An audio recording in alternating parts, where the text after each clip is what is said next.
Hey there, I'm Sal. Thanks for checking out the video. I've owned my 2002 Tundra for a couple years now, and I just wanted to pass along 5 things that I wish I knew before I bought it a couple years ago.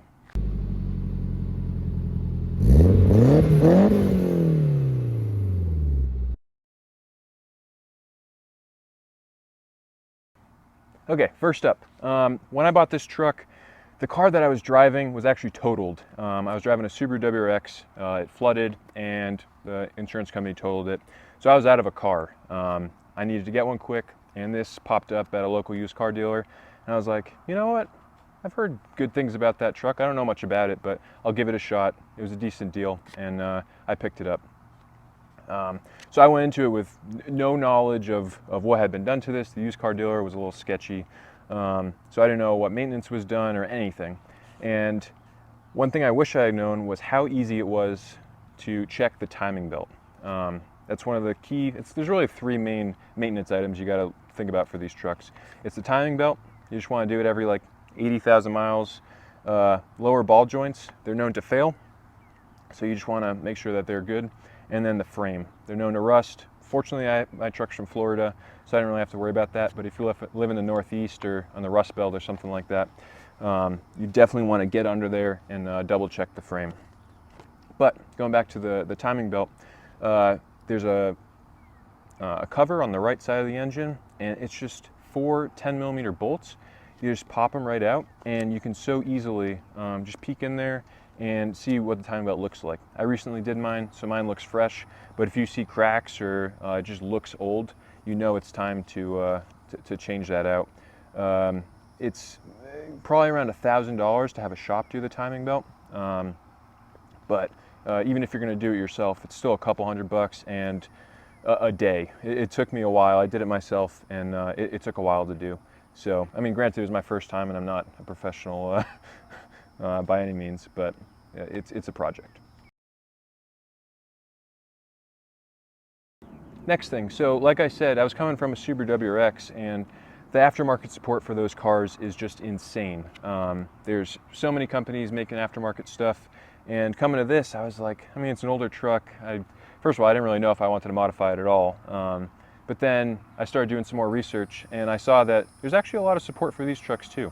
Not as much as other trucks, but for a 20-year-old Toyota, it's got some pretty cool stuff.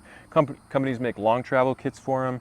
You can get custom front and rear bumpers. Some companies make like custom under tray, protection, underbody protection. So I don't know. I think all that stuff's cool. People put campers on the back, turn these into like overlanding rigs, and so I think that aftermarket support was something I wasn't expecting, and I was kind of surprised and excited to see that there is that for these trucks. Another thing that I was surprised about coming from the Subaru community was how much of a community there is for these trucks. Like I said, WRXs and STIs, such a big following. I was a member of the Facebook groups, and there were always posts all the time, tons of forums with good information. And coming to these trucks, there's a lot of the same. Really active Facebook group, people are posting there all the time. Lots of good, helpful information on other forums and stuff. Some good YouTube channels posting content about it. And yeah, I was a little surprised. Like I said, I was fully expecting there to be nothing about these old grandpa trucks. And then you join the Facebook group, and there's a lot of really cool builds out there. And in my opinion, you do a few little things to these trucks, and they look pretty sweet. So yeah, I'm proud to be a member of the Tundra community. So going back to maintenance and stuff, like I said, when I bought it, I didn't know a whole lot about the truck, but after, I think it was like a month or two, it was like 2 months into ownership, the starter failed on me. I was like, are you kidding me? I thought maybe it was a dead battery, all these different things, but it was the starter. And so I looked up how to do it. Usually starters are up under next to the transmission or something like that. And no, for these trucks, I wish I knew. They were in the V of the V8 under the intake manifold, just jammed right in there. It's the engineers were having a fun time when they engineered it to be in there. But yeah, so it is a project if you got to change the starter on these trucks. I mean, it's not as big as like a timing belt or anything like that, obviously, but it took me a solid afternoon, and you're taking a lot of the top of the engine off to get to it. So not a huge deal, but just something I wish I knew. You always see posts like that on Facebook, like, oh, the engineers were really looking out for the maintenance guys when they built this. And this is one of those trucks where the starter's just in like the worst spot. Okay, and then the last thing I wanted to talk about, it doesn't really apply to me when I bought my truck, because like I said, I was in a situation where I needed to get a truck quickly. But if you know you want a First Gen Tundra, that's 2000 to 2006, and you have time to do some research, just, I don't know, there's so many little nuances to the different model years that you can definitely narrow down like what you want. So like in these early ones, it's the 4.7 liter V8 non-VVTi, and it came with a 4-speed automatic with a 5th overdrive gear. But in the later models, you can get the VVTi motor, which is variable valve timing. So it gets you more power. It also comes with a 5-speed transmission with overdrive.